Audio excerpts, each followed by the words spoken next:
Our third concept is positioning.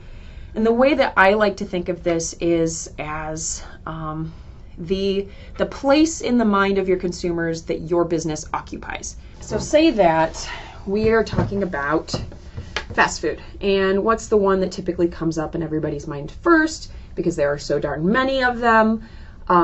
Usually we think of McDonald's first. Okay, that's kind of in the middle. And I'm going to draw a big brain here because this is the consumer's mind. The thing that's most similar to McDonald's is going to be Burger King. So it is also close to McDonald's, but maybe not quite as big. I'm going to say Wendy's because it comes up in my mind. It's not actually everyone's favorite, but I like their bacon cheeseburgers. So we've got Wendy's. So what we have here are direct competitors in the fast food market that are also burgers, but we have other fast food, and Taco Bell is probably going to come up faster than Wendy's is. So we're going to draw them a little bit bigger. So Taco Bell. They're not maybe quite as related to this up here because these are all burgers. Taco Bell's a little bit different because it is tacos. But it is going to be closer to McDonald's because of how fast and cheap it is versus these other options. And you might also get things like Subway. You might get various pizza places. What I like to think of positioning being is where in your mind the place ends up in relation to the other places, and then also which one's the biggest, which one's the first one you think about.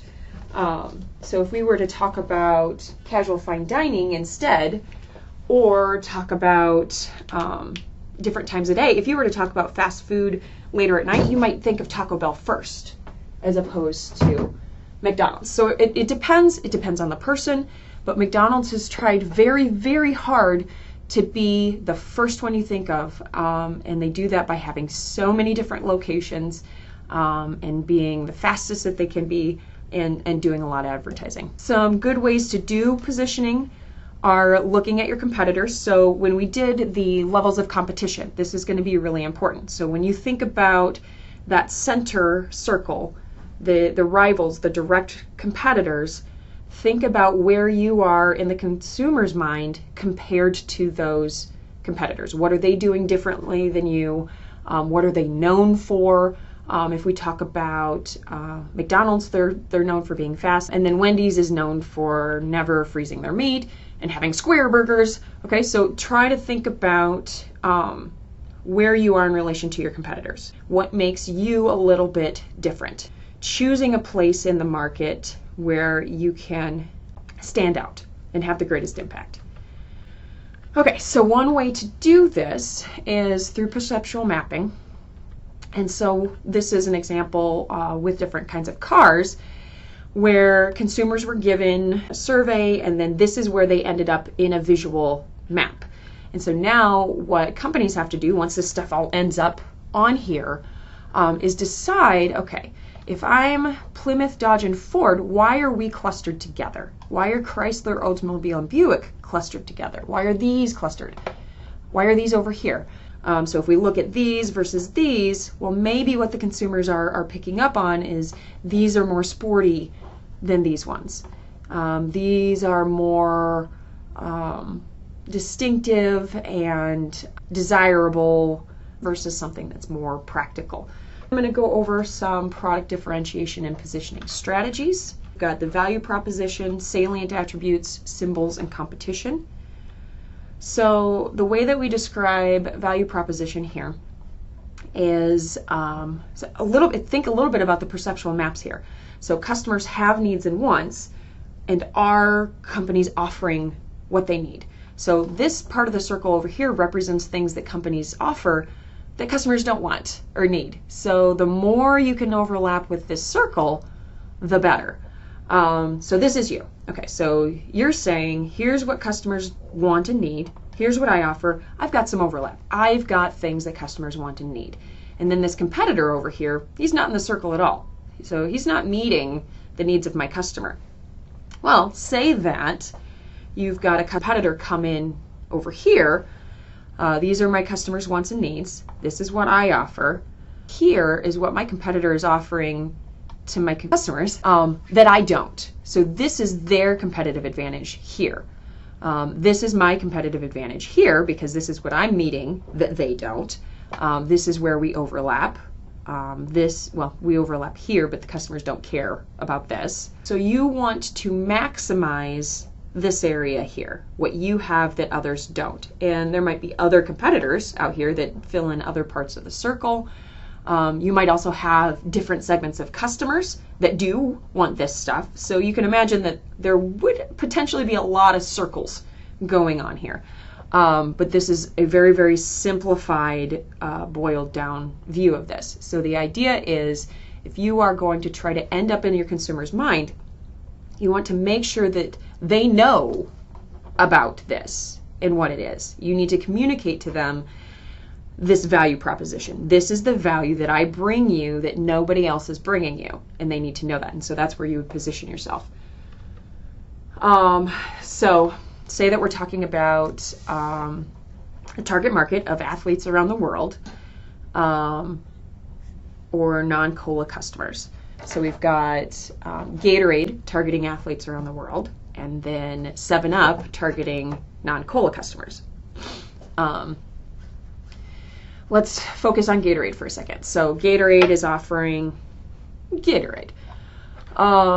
Their product service category or concept is a sports drink. And so what they are offering as a value is a beverage that provides fluid for hydration and electrolytes that are good for your heart, hustle, and the soul of athleticism. As you lose it in sweat, you can recover it with this drink.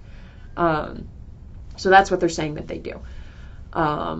And if they're trying to be unique, so say that we've got Powerade that came in and they're like, okay, well, we do this too. Then Gatorade might have to find something else. They went through some changes a few years ago to start offering other products. So instead of just Gatorade, the sports drink, they went into more of a nutrition area and they offer these quick chewables for energy or the recovery drinks, trying to position themselves in a little bit of a different way than Powerade is positioned. So Powerade, I think for right now, is really just the blue drink or whatever color, but the blue one's the best one. So Gatorade has really tried to take what they're trying to do here and offer a lot of different ways to do this, to be the drink that athletes around the world use to recover their energy, recover their electrolytes, and so on. Moving over to 7-Up.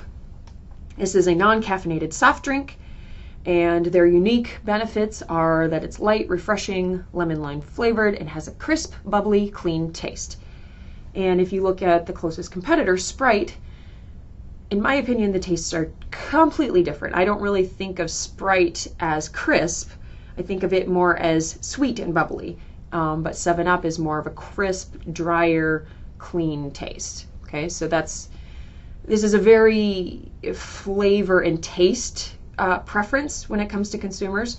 Gatorade is going to be more about the benefits that you get out of the drink. So taste is actually secondary. They don't really mention anything about taste here, which is interesting. Moving on to salient attributes, what you can do is point out features that you have that your competitors don't.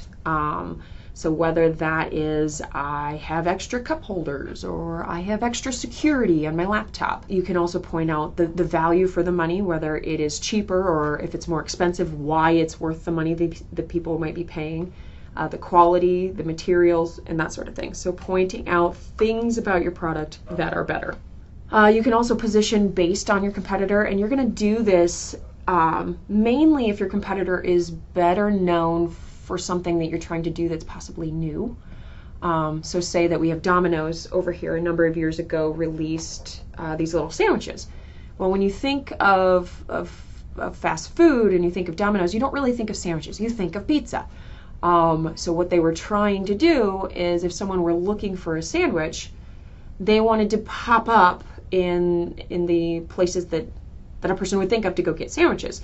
So rather than trying to come up with their own positioning, they got next to Subway and they're like, look, we're sort of like Subway, only we taste better. Okay, so they're borrowing the position of their competitor to say, hey, we're similar but also better. So that we can remind people that we exist and we do this thing. Actually, I'm going to pull up an ad by McDonald's, not McDonald's, Taco Bell. To show you just how much people are loving Taco Bell's all-new breakfast, we have some very special people. My name is Ronald McDonald. I am Ronald McDonald. I'm Ronald McDonald Jr., and this is Ronald McDonald III. My name is Ronald McDonald. What do you think? It's really good. I was surprised how good it is. I love the new AM Crunch Wrap. Ronald McDonald. Ronald McDonald. I'm Ronald McDonald, and I love Taco Bell's new breakfast. A delicious new breakfast everyone can love, even Ronald McDonald.